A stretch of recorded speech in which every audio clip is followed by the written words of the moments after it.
Welcome back, everybody. Joe Davidson, Sacramento Bee, Chris Jackson, West Coast Preps, Georgeson with a great beard with Gold Country Media. We cover high school sports as thoroughly as we can throughout Northern California.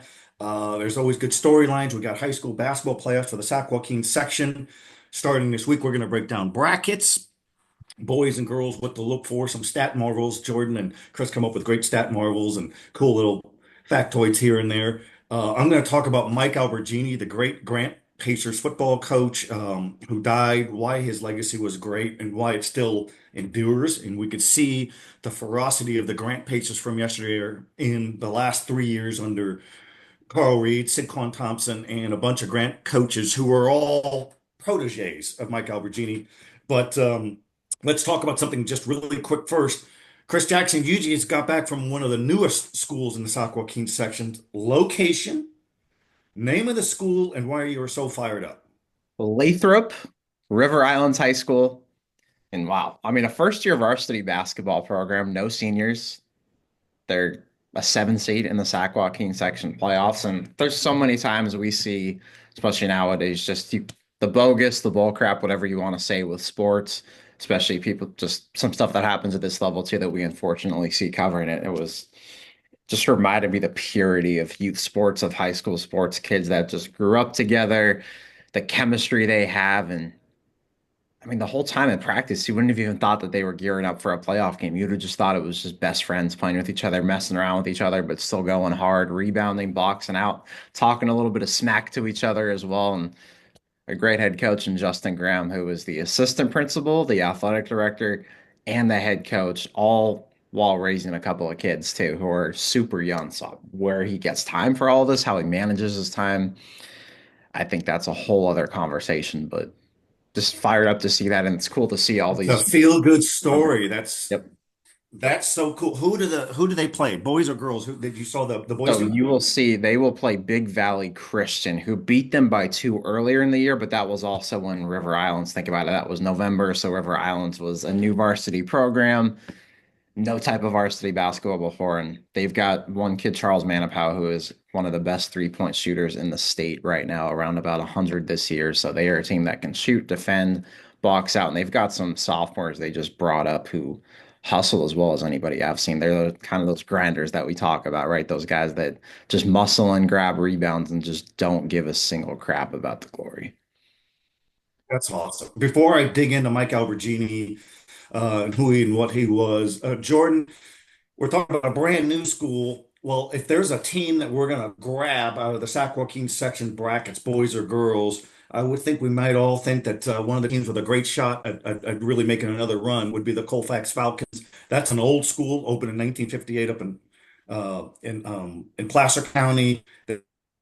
By their standards, Division III a few years ago. Now because of sustained success, but still small enrollment. Girls know how to play basketball, well coached, a lot of homegrown kids. Us. I mean, what Colfax is doing is unprecedented. I don't want to say completely unprecedented, but for a small public school in today's day and age, it's almost unheard of to go, win a D4 section title, get moved up to D3, and you run through Division III, beating some of these bigger schools. And then, I mean, what they did D3, get into the state championship game. Yeah, they lose. They run into a buzzsaw in Los Osos. Then the next year, running it back with another 34-3 record, winning the D4 title again after getting that setback against Marysville during league, only their second league loss in like 6 years, I believe it was. They come back and then win another section title, every game by double digits, and then to go and move up to Division II for this one. You beat a strong team in the opening round in overtime. Then for the second round, because your star player plays basketball and soccer, you decide, oh, we're going to go and we're going to give up a home game, go to Larkspur and play Redwood, and we're just going to beat them there, come back and beat a hot Maria Carrillo team, and then go on the road and beat a Pleasant Valley team that, by all means, they thought that they had won the NorCal title in the semifinals by beating Oakland Tech. They had said to their local reporter that that was the real NorCal title game. Colfax sees that, comes in there and says, this is actually the NorCal title game, takes that and takes a national powerhouse in Harvard Westlake to the brink.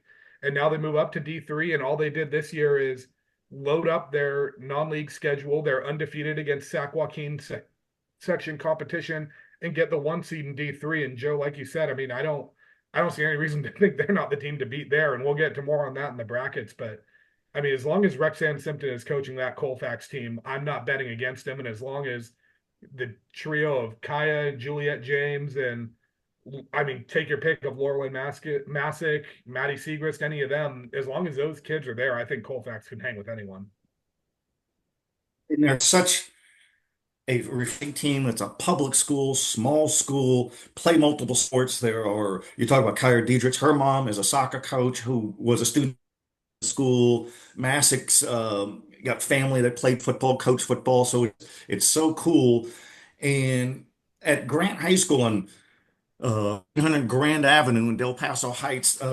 It's been a football powerhouse for years, and the one guy who really elevated them was Mike Alberghini. He was the defensive coordinator throughout the 1980s under Bob Vukolovich, and the Grant Pacers didn't get to a section final, but they came close a lot of times. That's when Cordova was a powerhouse and Christian Brothers, so they were right there.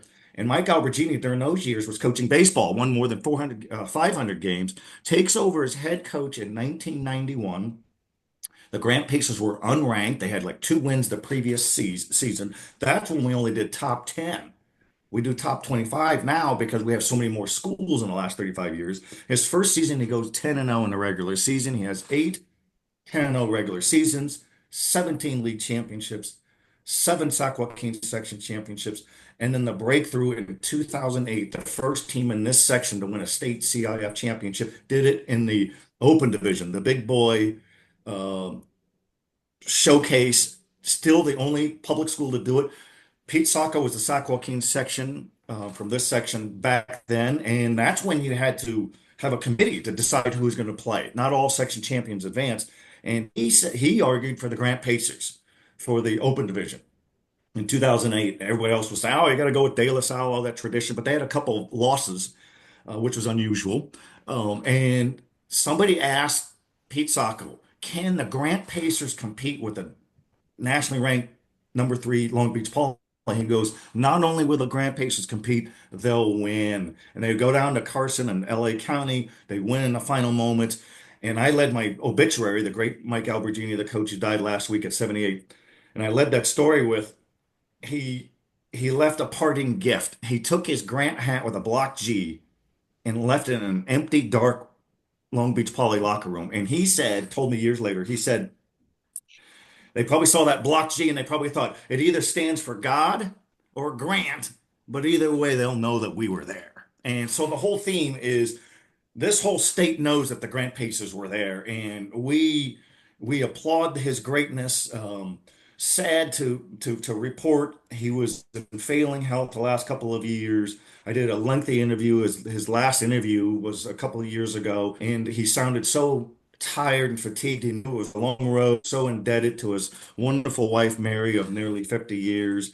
And he was so proud of Carl Reed, Sid Quan Thompson, all the current coaches as they were in the midst of a three-peat section championship, 2 state championships. So, Godspeed to the great Mike Alberghini, one of the great personalities, one of the great people. He once told me, Jordan and Chris, he goes, I learned how to curse in 8 languages by hanging out with all the diversity on the Grant campus. So that's funny right there. He was a champion for the underdog, the overlooked city kids. The Grant Pacers love to pound their chests, if you will, that they are the city of Sacramento and it's a city school. And Grant is proof that you could be a city school in an era of affluent programs and thrive. And so my hat's off to the great Mike Alberghini and that legacy. And Carl Reed says he's the GOAT, the greatest of all time. And in this region, it's hard to argue. I think he's got the pedigree to argue with that. 282 wins, all-time record, but fantastic. And we both have seen the Grant Pacers in recent years. That big play ability, that penchant to make stops on defense, the passion, the fans, the drum line, that's all originated and linked to Mike Alberghini. And so many great tributes on Facebook. One former student said, he was ours and we were his. And that that's a better tribute than you can't find a better tribute than that. So that's my speech on the great Mike Alberghini, and he is gone at age 78. complications of a stroke, old age, very proud guy, but his legacy lives on. And I was crying reading your story about it. I don't even know him. I wish I was out here to cover back in those days when he coached. But I mean, him talking about his wife, the kid passing in his arms, everything he did for that community. I'm waiting to order food, reading your story, and I'm crying right there. I'm tears coming out, Oh, flowing because of his impact, everything else, the things he said about family, culture, everything else. It was just, it's the way it should be in life, right? If you're looking at a leader, alignment, everything else, it's Coach Al, right? He did a tremendous job, and I think you hit the nail on the head. What Grant football is, the youth program, the junior pacers, everybody talks about that. Carl Reed always mentions that when you ask about the young guys. Hey, junior pacers right there. It all stems back to what Coach Al did for Grant High School. And I think you could say the whole West Coast, the whole state of California knows exactly what the G stands for now. that's Absolutely. exactly right. And it was 10 years ago, and Jordan, find this curious.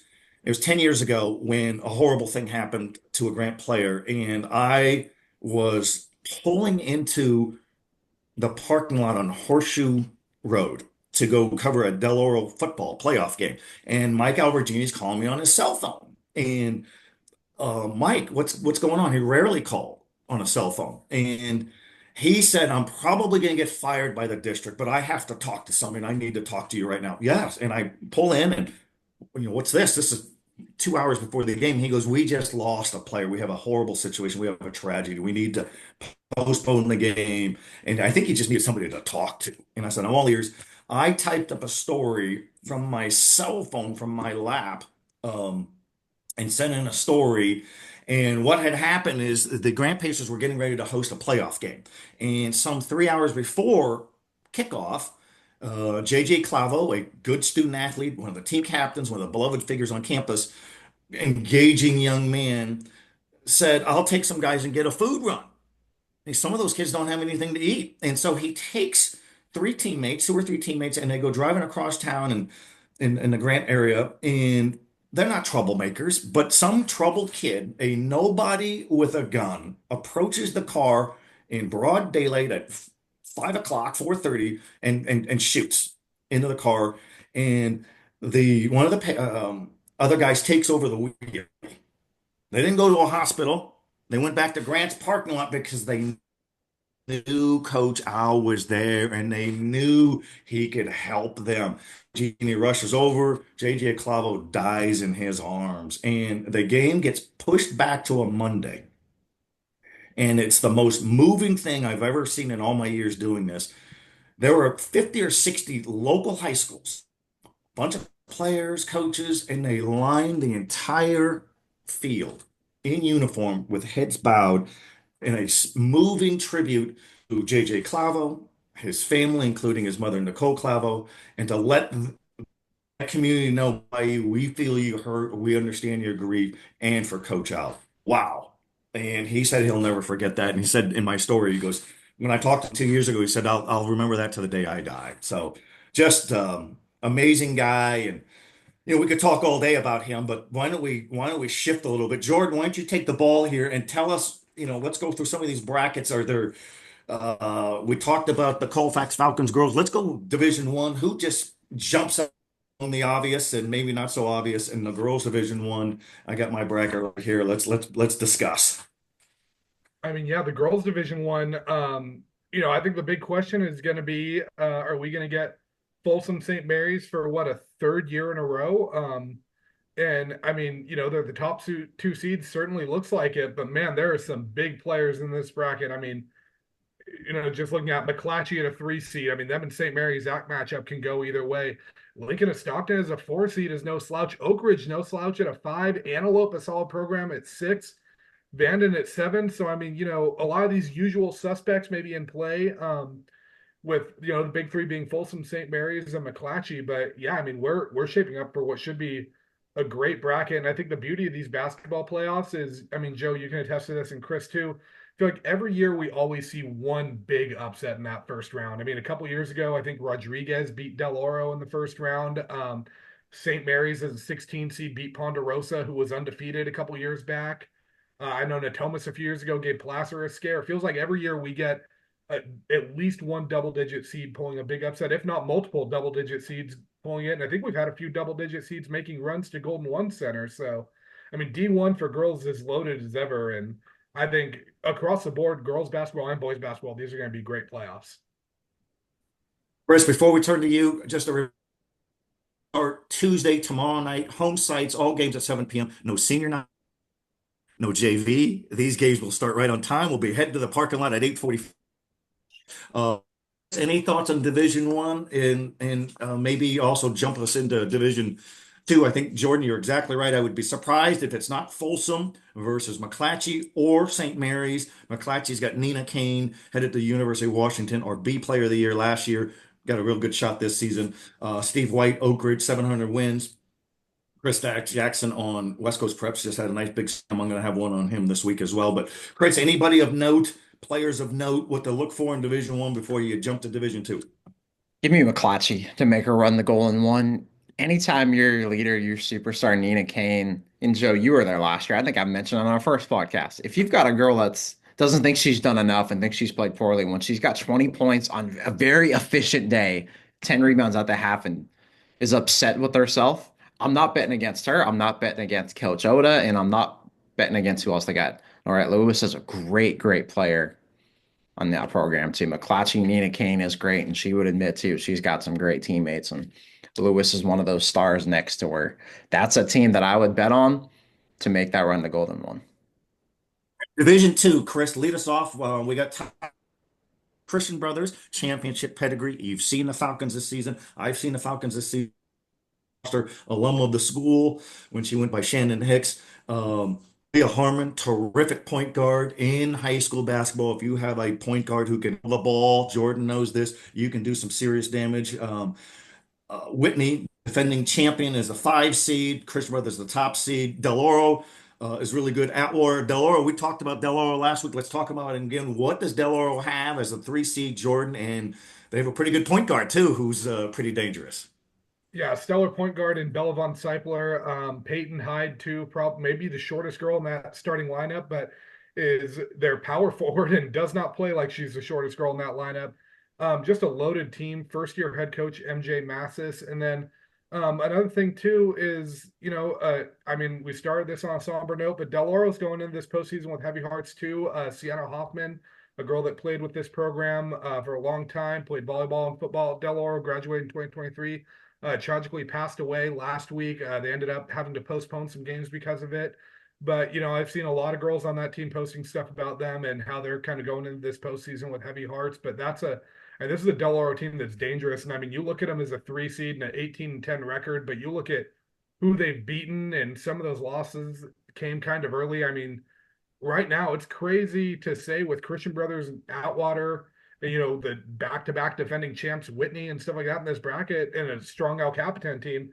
It's crazy to say that Del Oro, I mean, could look like the best team in this bracket. I feel like they're poised to make a run to Golden One. And Chris, I know you and I have talked about them a little bit. If you want to touch on some of the other teams in this bracket too. El Capitan is a great story. They're hosting their first playoff game tomorrow night, and they've got something. If you're wearing El Capitan gear, you get some free pizza, and I bet you it's pretty freaking good. I know their coach Tyler's going to be making sure that it's good too.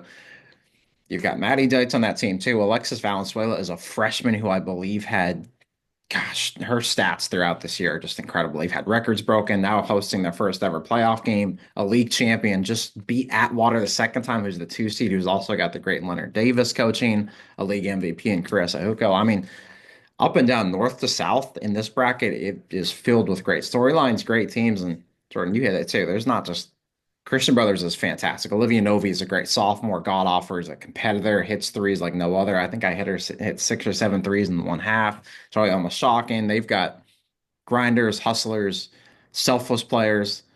Shannon Foster's probably going to say too, this is not a guarantee when you've got Del Oro, you've got an El Capitan. We can have an El Capitan Whitney second round matchup. If we get that, I'm for sure driving down to Merced on Thursday and seeing that game. Because they had great stories. Sydney Gatson was your coach of the year last year. Joe, she always finds a way. Kendall Dykstra just had a big game there. She is another star that can just kind of catch fire at any time. And We got Laguna Creek, who I think is capable of doing some damage to at that 12th spot. We always talk about the 5 and 12 in college. Well, what about high school? The great Cody Norman's coaching. Their reboot is in full effect. They missed the playoffs the last couple of years. They're right back in the playoffs. Deanie Tofi is a firecracker, as he said. She plays her heart out. You've got Trinity Tao, AJ Otto Zachary, who transferred from McClatchy, moved into the area. She can hit 5 threes in a game. So can Trinity Tao. So there's a lot of teams in Division Two. I look at D2 and I look at D4 and girls that we'll get into later. Those are two brackets I look at where I think there is a good handful of teams that will be playing semifinals weekend and that have the potential to be obviously playing on that King's Court there in a week and a half from now. How about that? All right, girls Division Three. We touched on the Colfax Falcons earlier. Great program, state championship program. 4 years of excellence up there with different coaches, just really impressive. Placer's in this bracket, a number 4 seed. East Union, a 3 seed. Ponderosa, the Bruins of Shingle Springs. What's going on there? They had a 25-0 football team, flag football. Brooklyn Nordquist was the quarterback, was our Sacramento Bee flag football player of the year, as named by our great friend Nick Pecoraro, who covered that beat. He's also covering the girls basketball, does all the rankings, so we appreciate Nick. So there's some good damage going on there. And you guys are right. The playoffs are ripe for upsets, and then when you get to Golden One, and the finals are February 27, 28, which is a Thursday, Friday. Deftones have a concert billing there on that Saturday. And sometimes it's hard to shoot straight in a big, spacious gym. So getting there is the hard part, and then winning there. Let's jump to girls Division 4. We have top-seeded Liberty Ranch Hawks, Haley Smith. We're all a Haley Smith fan. Terrific guard, record setter, multi-sport, terrific GPA, does everything right. Sutter is a dark horse. Bear River, Jen Kroll, terrific coach, defending champion. West Campus, John Langston is their coach, has won state championships with that program before. They're in the Sac City Unified School District. He's got some good players, young players, veteran players. Marysville is a 3 seed. The Sac High Dragons, led by Lene Dunn, the all-time career scorer for Sac High, which I think is great. And she broke the all-time scoring record held by Vicky Baugh, who John Langston, now at West Campus, coached some 15 years ago. So it's kind of funny how that all connects. And then Valley Christian is Jordan, I'm going to throw to you. Valley Christian's a 7 seed. Girls Division 4 moved up after winning in lower levels. That's a great looking dark horse there in girls Division 4. Great program and a great gym. I mean, Chris, you were there with me the other day watching them play Western Sierra, but Valley Christian, they're coming into these playoffs with a little bit of a bitter taste in their mouth after blowing that lead to Bear River in the championship game at UC Davis last year. Of course, that was a D5 title, both those teams moving in. Gabby Jackson Brown just hit the 1,000-point mark on Thursday night, their regular season finale for her career. VCA is a team that, I mean, they're scary. They're opening up against Escalon, who was in the D4 final against Colfax. Hot now too. Yeah, they just beat Ripon, I think, last week. Yeah, I mean, Escalon's loaded. Riverbank, Calaveras, a program that's had great teams. But, I mean, three teams I'm really looking for as dark horses, because I think Liberty Ranch and Riverbank, look like the favorites here. But that 3, 4, 5, Marysville, West Campus, and Bear River. I mean, Bear River's won 2 out of the last 3 D5 titles. They've been a regular in the state tournament. Opening up against Central Catholic, that won't be an easy matchup. I love what West Campus has right now with that program. I think on paper they could be the most talented team in this bracket. And I think the scariest backcourt in this bracket belongs to Marysville with Demi Boykin and Abigail Pites. I'm not quite sure how to pronounce that, so I'm sorry. But, I mean, Marysville's player. We'll just say player. Yeah, I mean, Marysville's backcourt duo alone. And, with the head coach they have, I mean, under Ike, I mean, they've got their program that I know is hungry, because it feels like they have fallen just short of Golden One a couple times, or just been outside looking in. So don't be surprised to see them make a run. I think this can be a very sneaky good bracket. Yeah, Riverbank is another great story too. I mean, Riverbank, coached by their alum Janelle Liu, coming in and doing a great job there. And her younger sister has hit some big shots, but they've got the all-time leading scorer, Taylor Macias, who's can hit threes like the best of them. Leilani Olanolan is another great three-point shooter. And what they've got recently are those secondary pieces too. And Riverbank is another great story. And Escalon, that 10 spot, a team that made a run last year, and their best player, Maddie Babasa, a junior, is an Arizona softball commit, right? Doing high school the right way, playing multiple sports like we praise and commend. So Escalon, that 7-10 matchup, I think both of those teams are right for the picking to make a run too. And then Kim Contreras of Valley Christian of Roseville. Nobody dr- nobody's got a more dynamic personality. She loves to have the bling and the flash, and she loves fun, love to go shop, and she's got personality. It's okay to have personality. Speaking of personality, um, I'm skipping a bracket here. All right, girls Division 5. I'm going to just go with a dark horse. The Delta Saints of Clarksburg, the 5 seed. Arian Rapp is their leading scorer, leading player, one of the good student athletes in the last several years. Her father, Tim Rapp, longtime football coach, longtime baseball coach, played sports there in the late 80s. So we always loved when kids of their parents come back to their. So there's a possibility there. Top seed is Brett Hart down in Angels, seed. Woodland Christian's got like a 22-game winning streak there. I'm going to jump right to division all day long here. All right, so I think we're pretty good agreement here. If I could read our minds here, Faith Christian of Yuba City has the section's leading scorer, Lauren Harris, and then we have Sacramento Adventist with a judge. Scott Tedman is stepped in. We talked about him last week. They're going to give him a go. That program won it last year. Jordan, thoughts on Division 6, if any? Yeah, I He think has to have thoughts. We just put him on the spot. this is Faith Christian's bracket to lose. I mean, I'd be shocked if we don't see the Faith Christian Sac Adventist rematch. Two teams I have in this bracket, Forest Lake Christian and Forest Hill, both out of the CVCL. Forest Lake Christian, a program that used to be a powerhouse in girls basketball, kind of fallen on some hard times, having a little bit of a resurgence. And then Forest Hill, too. I mean, Amy Sachs will be one of the best bigs, small school bigs in this area, averaging a double-double this season. Believe only a junior. She's been a fun girl to watch. She was really the catalyst behind Forest Hill's run to Golden One Center 2 or 3 years ago. But I'm with you guys. I think this is Faith Christian's bracket to lose. Chris, I mean, I'm guessing you got the same thoughts. I do too. Yeah. Last year I think there was a lot of thought that they would still win. Sac Adventist just had a great game plan. I mean, you saw the way they defended. Victoria Fowler was healthy. We don't know her status right now. Now, if you get Victoria Fowler back in the mix, and I know Tedman has tweaked some stuff offensively he really likes, he's confident this team can do it. Now, his only problem is he decided to help out Lauren Harris and help her take some strides in her game too. So now he's kind of shot himself in the foot and made Lauren Harris somehow even better than she already was. And we didn't even know that she could get even better. But that's a matchup you're thinking is a collision course. I would like to think, though, what is it, third time around, that it'll probably be a closer game than the first 2 times, especially with the injuries and all that stuff and the adversity they've had, where 4 head coaches in 2 months. Victoria Fowler gets hurt, girls get sick, or one of their assistant coaches just lost his best friend a couple of weeks ago too. So to think of what that roster's been through, that's more than a lot of programs go through in years, and they've gone through that in weeks, months, if that. Why they need a stabilizing force and a great Scott Tedman, and he's done that. He loves this challenge.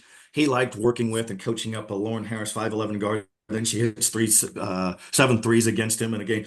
He appreciates it. He's a champion for all, but that game would be a 10 a.m. game, and weird things happen at 10 a.m. games in a big venue, a championship. All right, boys Division 1, Sac-Joaquin Section playoffs. Boys start on Wednesday at home sites, and then it goes to Wednesday, Friday, and then the next week. Boy, we got a great bracket, and I've been doing this for a lot of years, guys. I don't know if I've ever seen Division 1 so balanced, where there's no, oh, it's this team and everybody else. Modesto Christians has won 3 in a row, and section championships. But the other teams, the other heavies in here are Inderkum, Sacramento Bee top ranked, um, Franklin, Oak Ridge, Folsom, the 3 seed, Vannon, the 6 seed, Sheldon, the 7 seed. Just wow. And the team I think is just super dangerous is Sheldon, 13-game winning streak. We've all seen them play. Great coach and Joey Rawlings always demands defensive effort, share the ball. Took them a little while to get their legs this season. They had some illness, they had some injuries, they had crazy 10-hour trips to Nevada, to Southern California, to Idaho. They are rolling right now, co-champions with Monterey Trail, which is another team. We almost overlooked Monterey Trail. Monterey Trail were Sean Engelman, Daron White, Duro, the big man, great coach, and Robert Fields. Wow. And Vanden, can't overlook Vanden and Oak Ridge and Folsom. It's so good. And Mike Wall, the Folsom coach, said this is it's Russian roulette. It's anybody. It could be any of these top 6 or 7 teams. And I could see it being a Sheldon Inderkim game on Friday, and I wouldn't be stunned if Sheldon won that game. That happened about 3 or 4 years ago. Same kind of situation. Inderkum had a big rolling winning streak, and Sheldon got him. Though Fred Wilson, kudos, the great Fred Wilson, 300 game winner. And he also goes and watches his daughters run around and do good things at Monterey Trail. I know you've seen that, Chris Jackson. But uh, before I get to you, Chris, Jordan, what do you think of Division One? But is it Modesto Christian and everybody else, or do you take the field? I'm gonna go ahead and pick the field in this. Maybe it's Modesto Christian fatigue, but I mean, they've got a tough side of their bracket too. I mean, Franklin and Oak Ridge in 8-9, that's not an easy one. And then Lincoln and Stockton, Monterey Trail, great programs down there. I mean, just looking at this bracket, like you said, bringing it down. I mean, Weston Ranch is a 10 seed, Mountain House is an 11 seed. Those are two of the better teams in this section that can beat anyone on any given night. Folsom has the most impressive win, maybe, of anyone in this bracket when they ran Mater Dei out of the gym 2 months ago. I mean, so looking at this, I mean, yes, Modesto Christian, looks like the favorites in this bracket, but I'm going to go ahead and take the field in this just because the field is that loaded. And I mean, there's not really an off night. And if you have a bad night shooting or you get off to a cold start, then it might just be too much to overcome against any of these top 11, 12 seeds in this bracket. Chris Jackson, thoughts, Division One? I've got Intercom as the top ranked team right now, like you do, Joe, but I'm going to go with Modesto Christian to win this whole thing. What they've got, championship pedigree, they've got kids that have done this before. Gavin Sykes and Miles Jones. Sykes going to Long Beach State, Jones going to a great school like Stanford, right? Obviously, a great kid in the classroom too, but they are two kids that can score, hit from anywhere, can get hot. And they've got a lot more too. It's not just them. There's Trevor Dixon, the sophomore, a great rebounder, a great scorer, Ree Atkins. This team is deep. They're loaded. And as Bryce Fantasia said, their head coach, he was doing the double duties right now too. A junior college coach, and he's having success there already, somehow doing double duties. This may be the Coach. most skilled team he's had offensively, is what he said. To think of that, and they always find a way to play their best basketball at the right time. They'll take some losses early, but he's also a coach that plays the long game, finding those right combinations, those right lineups, right? He thinks like a college coach in so many ways. It's hard for me to pick against them. Now, Lincoln of Stockton is a challenger. They've played them really tough a couple of times. Then as Lindsay, you've got the Weber State bound Anthony Moore, who can just score 20, 30, 40 any given night and heck, score from probably 40 feet away from the basket. Vanden's tough. I mean, this whole bracket is unbelievable. Mountain House, Jordan, you said their seeding. They're 24th in my rankings for the whole area, and they're a double-digit seed in this bracket alone. But I'm going Modesto Christian to win this whole thing with what they've got. Excellent. All right, Division Two, Sac-Joaquin Section basketball playoffs. They start this week. Wednesdays for the boys, Tuesday for the girls for opening. Okay. Destiny Christians is the top seed in Division Two, formerly Capital Christian. Jalen Valdez, an excellent 6'4" guard. Mike Lorente, a terrific coach. He would love to have a semifinal showdown against the Jesuit Marauders, and that wouldn't that be just fantastic? Jesuits a 4 seed, terrific defensive team. Asher Schroeder, guys who just know how to move their feet and box out. Asher Schroeder is their point guard. He's a Sacramento Bee and West Coast Preps Player of the Year candidate. Wood Creek is in there. Whitney, Grant, Elk Grove, Reamericano, Sac High. That's the game I'm going to go check out on Wednesday. And then number 2, Rockland. We know about Rockland. They've got guard play. They have Mark Lavinrov. I'm going to go right to you, Jordan. And so, do we like Destiny versus Rockland in a final? Wouldn't that be a showdown night at Golden One? Or could you see maybe it's being Jesuit versus Rockland or something like that? What do you like there, Jordan? I mean, this is another tough one, a loaded bracket, like we said. I mean, looking again, some of these Antelope and Atwater at 8 and 9, that's a tough one. Whitney being a 14 seed sounds crazy. I know they're sputtering into the postseason, but another solid team. Elk Grove at 11, Sac High at 10, and Rockland, talking about a program like Sheldon that found its legs later in the year. I think Rockland versus Destiny Christian's a safe bet for the championship game. And I know it's crazy, I mean, obviously chalk with the top 2 teams, but Rockland is one of the hottest teams in the section right now, and they're really starting to play well with each other. Destiny Christian's just been loaded. They've played one of the toughest schedules in this area, but I'm not counting out a Jesuit. I mean, Lodi even, and I wouldn't be stunned to see Antelope or Atwater hang around, pull off an upset. Wood Creek is a team in this bracket that can go far. Rio Americano and Sac High can both get hot. I mean, this is another loaded bracket, but I'm gonna go with Destiny Christian Rockland, and maybe I'll be a little bit of a homer here, but I'll say Steve Taylor gets another section championship and Rockland gets it. You hold your thought real quick, Chris Jackson. We may see a Jesuit hosting Lodi on Friday, and that Asher Schroeder, the star guard for Jesuit, his first two seasons was at Lodi. He was always a Jesuit Marauder. So there'll be a little emotions there. Wood Creek Timberwolves of Roseville have a terrific big man in Max Van Lanningham, and they have a great coach in the only man who's won two state championships in this area over the years, and that's Drew Hibbs when he was at Foothill High of North Sacramento. But Chris, who do you like?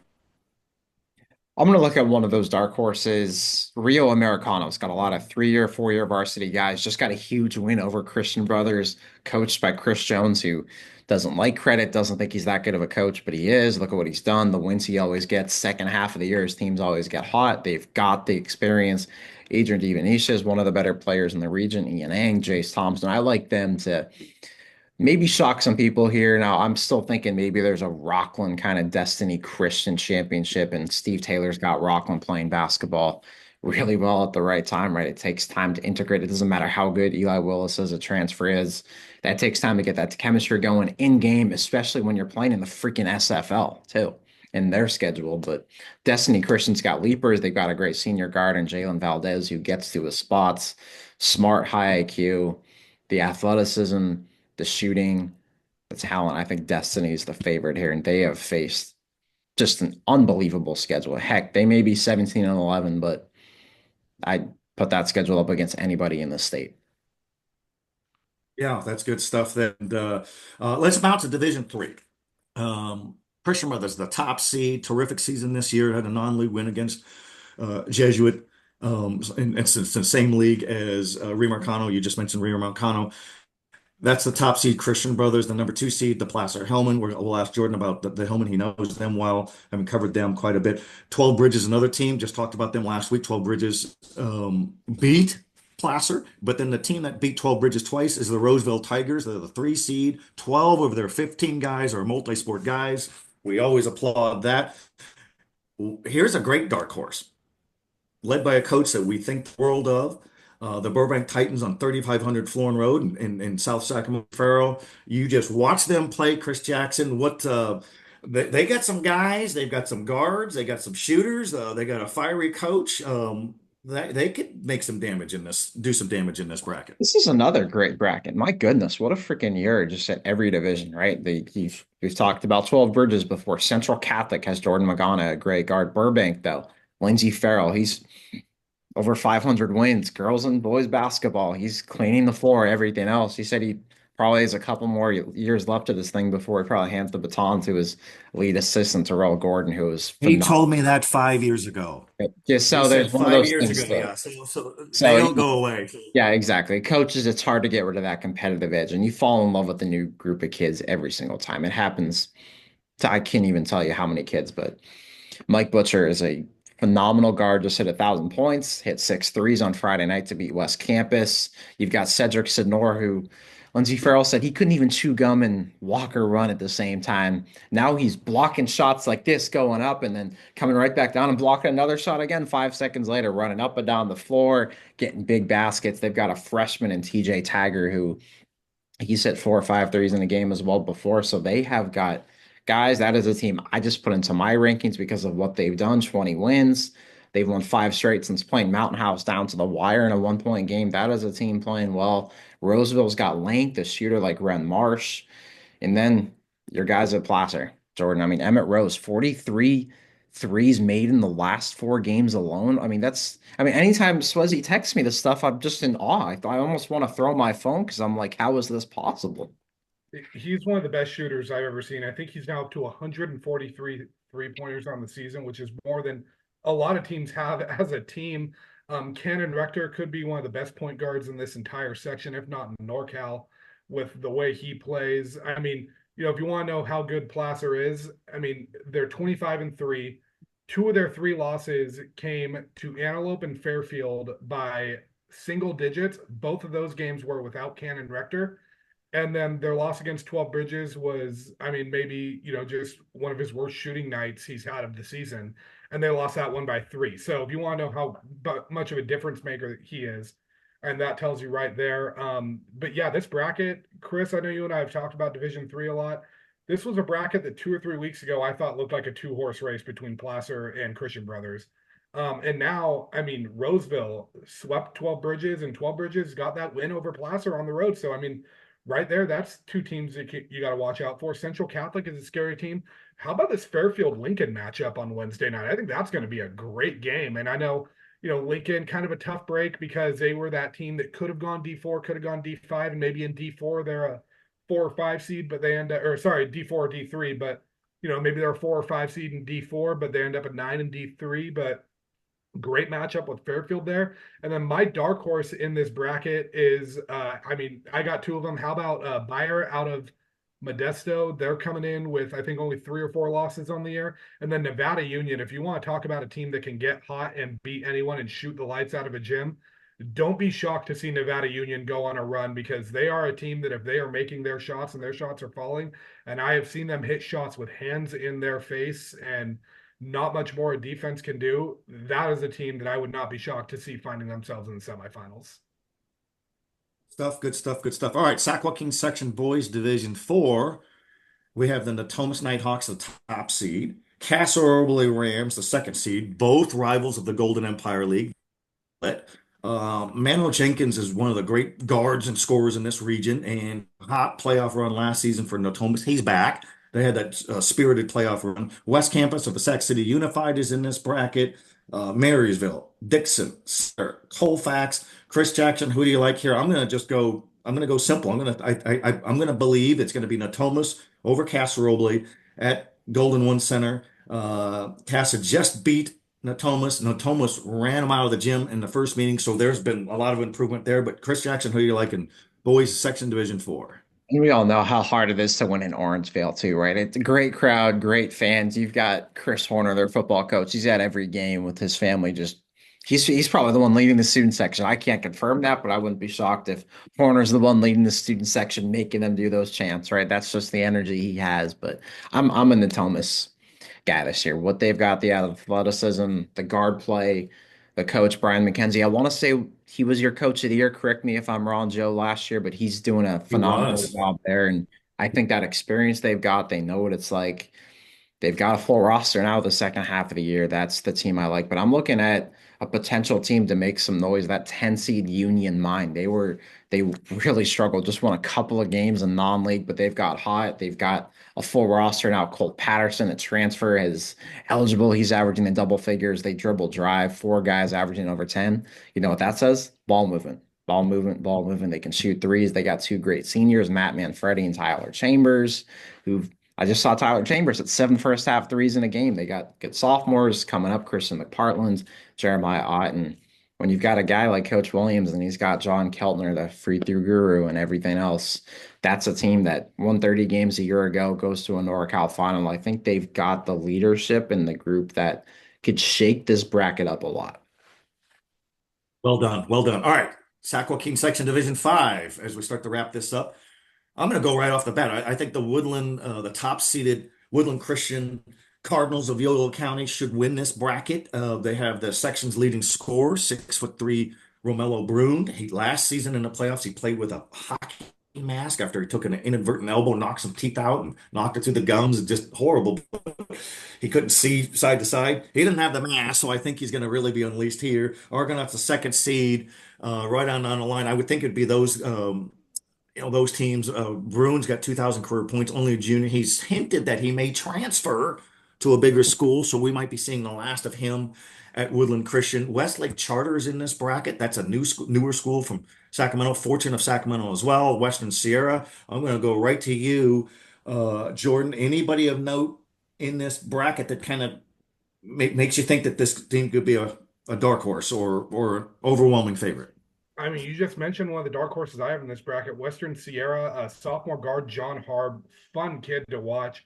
Really loaded team. Head coach Andre Jones, was on those Rockland teams that were making state championship runs back in I think 2009, 2010. He told me he still talks to Steve Taylor about once a week, gets a lot of his coaching pointers from him. Also talks to the judge Scott Tedman, another good friend of his that he gets a lot of pointers from. They've won, I think it's something like 52, 53, 54 straight league games. They've been a regular in the playoffs. I mean, 50, whatever it is. I mean, that's how many it is. We're losing count. And they're a team that, I mean, Woodland Christian looks like a powerhouse right now, but Western Sierra is a program too that's coming in hungry. They've had a few playoff heartbreaks. They've had a few years where they've been a 2 or a 3 seed and gotten upset. And, sometimes it's like losing in overtime or blowing a big lead. So they've got a chip on their shoulder coming in. But that's a team that I wouldn't be surprised to see make a little bit of noise and push Woodland Christian a little bit, maybe even pull off an upset there. Love it. I love it. All right, Division Six as we wrap up the basketball playoffs, and um, all of these teams, we applaud the small schools. They play on a smaller stage. They have fewer students, but it means just as much to them. So kudos to the section for branching it out for years, guys. For years, it was Division One, Two, and Three, and then the really smalls just kind of got cut loose, or they were lumped into Division Three. Stone Ridge Christian's the powerhouse there, the top seed. Sacramento Waldorf is a second seed. I think it's those two teams in the final. Sacramento Waldorf was coached by Dean Stark in his 40 something years, 40 plus years, 700 plus wins, class guy. He will push the broom between games and before games and after games, much like Lindsey Farrell. And if you're a great coach, Mike Alberghini, the late great Grant football coach that we talked about earlier, he used to push the broom in his locker room. And I said, Mike, you have 100 people who could do this. And he said it helps you kind of relax. And Dean Stark, Sacramento Waldorf, the number 2 seed in Division Six, he says the same thing. So I like those two teams right there. Anything you could add on the bracket or on those teams there, Chris Jackson? Stone Ridge Christian, just what they've done, winning the section last year, what they were before Tyler Rogers took over. He's now the school's all-time winningest coach in boys basketball.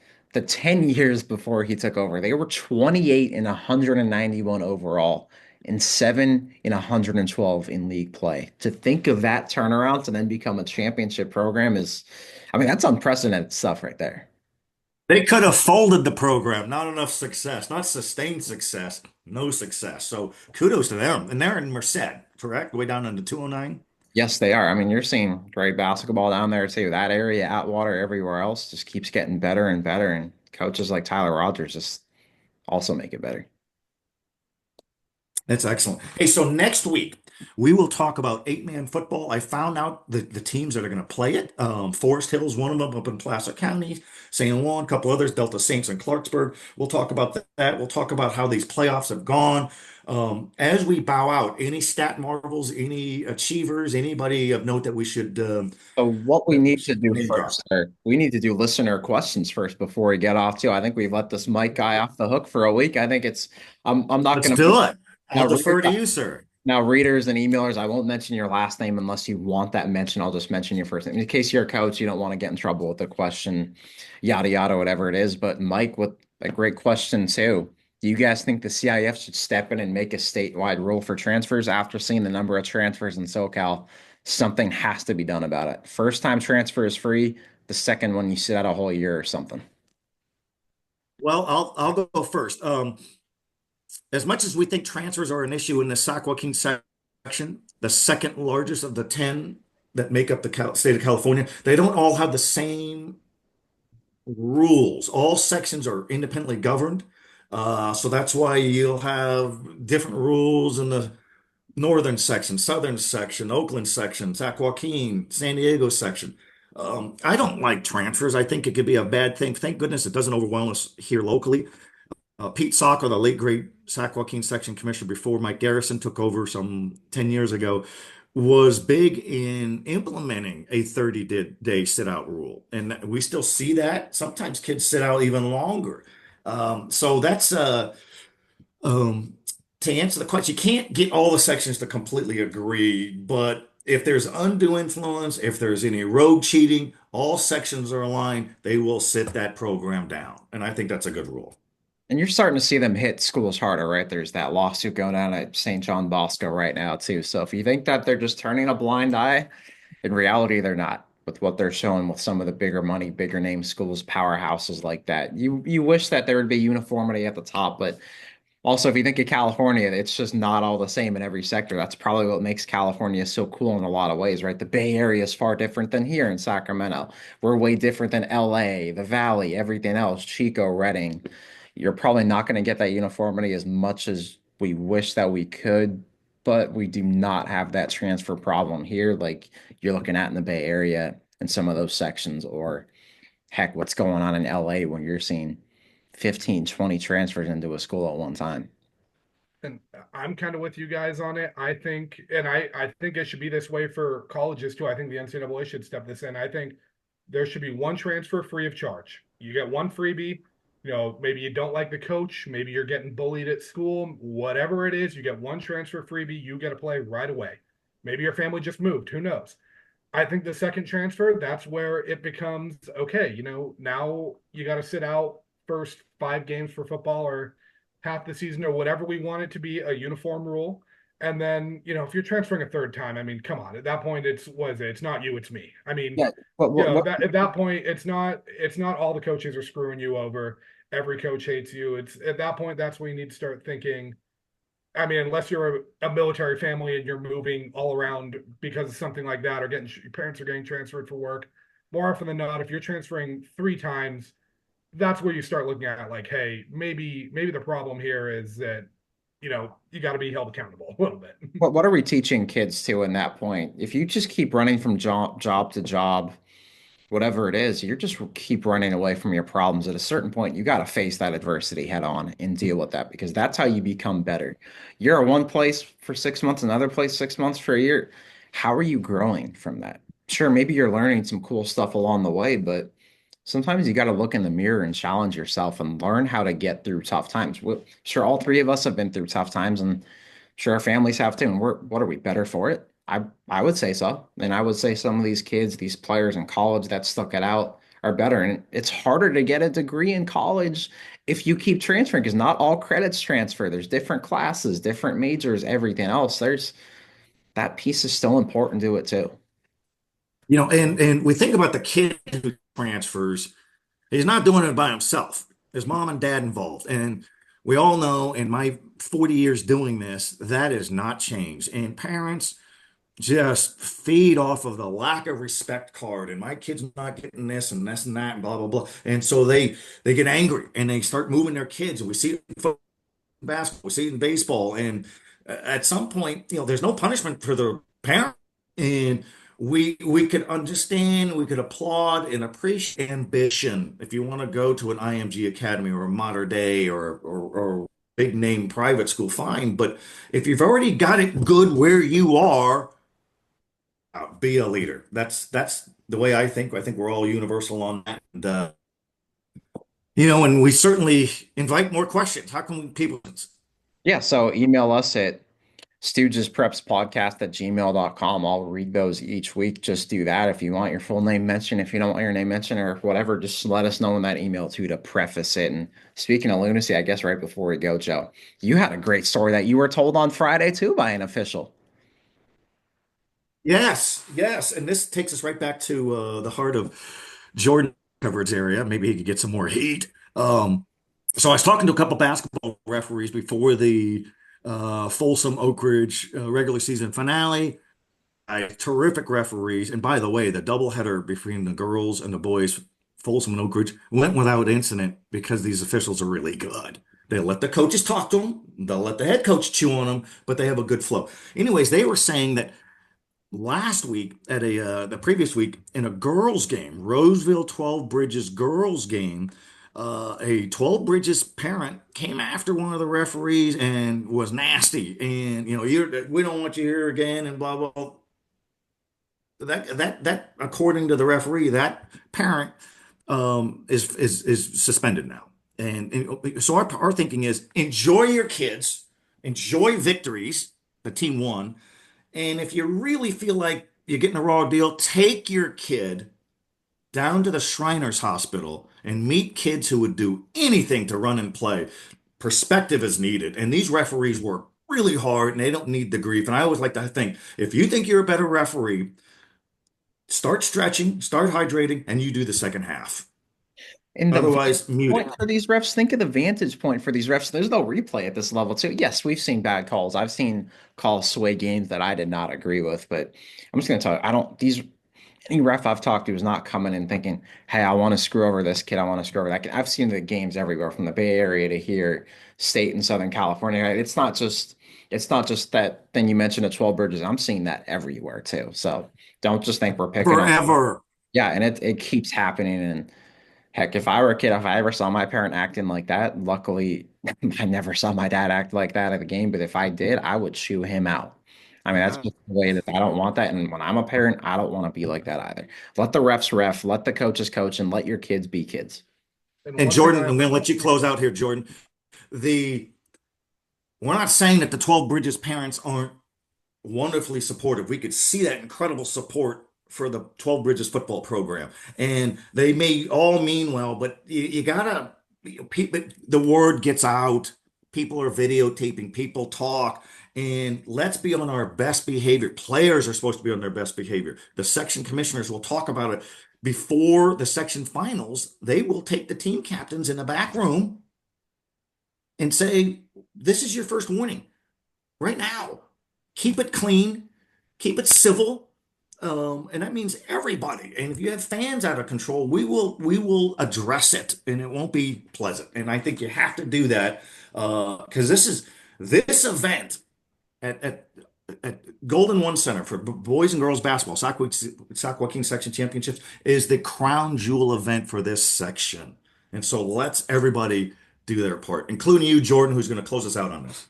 Yeah, absolutely. I mean, and I always tell people with the officiating a couple things. I mean, one, there was a podcast I listened to a while back. They had a former NHL ref on it, and he had said something that stuck out to me. Is he said he had a night where he made a couple calls, and a player skated up to him and said, "Hey, man, like, what's up tonight?" And the ref looks at him and goes, "I'm having an off night." He goes, "Just like you guys have some off nights where you can't hit the net or can't make a pass or whatever it is, we have off nights too." So one, remember that, and two, it's a thankless job, man. We already have a shortness of refs as it is.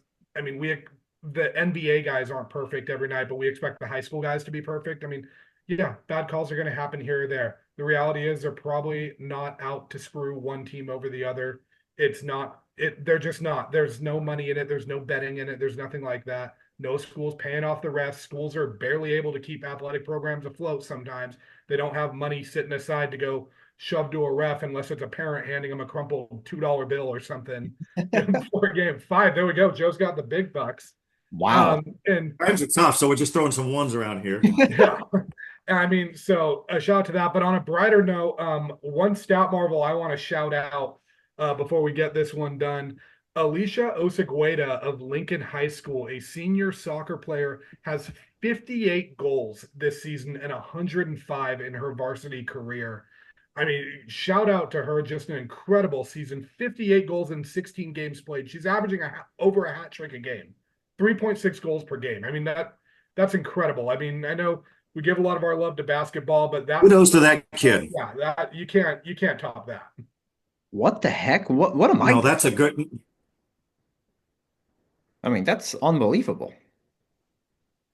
I mean, it's like, and the defenses know that it's her. Yeah. Slow her down. So that's fantastic, guys. We're gonna add so much more next week. We invite people to reach out, give us some thoughts, what you'd like to hear more of. Follow us on social media. We're easy to find. Give us a read online. Come up and say hello. Be civil. We'll be civil.